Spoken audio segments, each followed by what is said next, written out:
X हमारा 3 गुना तेज है Y से और ये एक काम को 40 दिन में 40 कम दिनों में कर सकता है वाई की तुलना में। तो बताना है टाइम जिसमें वो इस काम को पूरा कर सकते हैं वो कितना टाइम है। ठीक है, देखिए आपको ढोल नगाड़े की आवाज आ रही है? आ रही है? नहीं आ रही है? तो आज हमारे यहाँ पर भंडारा है सोसाइटी में, ठीक है, तो उसी के लिए झांकी निकल रही है।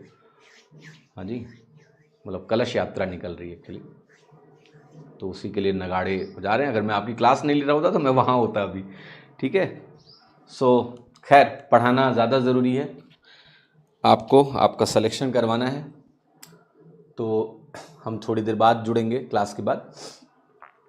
खैर, तो x is 3 times as fast as y, तो हम कहेंगे x और y की एफिशिएंसी का रेशियो 3:1 है।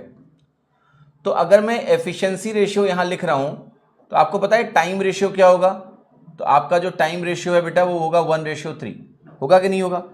अब अगर टाइम रेशियो एफिशिएंसी का उल्टा है तो x हमारा 2 यूनिट कम समय ले रहा है और सवाल कर रहा है कि 40 दिन कम समय ले रहा है, 40 डेज। तो एक यूनिट की वैल्यू कितना हो गया? एक यूनिट की वैल्यू हो गई आपकी 20 डेज।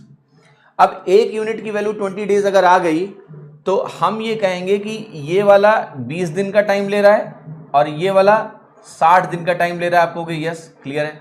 अब मुझे एक बात बताओ कि यहाँ टोटल वर्क कितना है?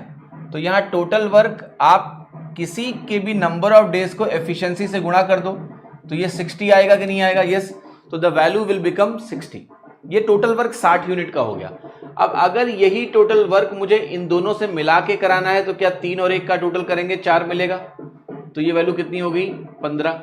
तो हमारा जो आंसर यहां पर है वो है 15 डेज के। अगर ये मिल के काम करेंगे तो 15 दिनों में ये काम पूरा हो जाएगा। ठीक है।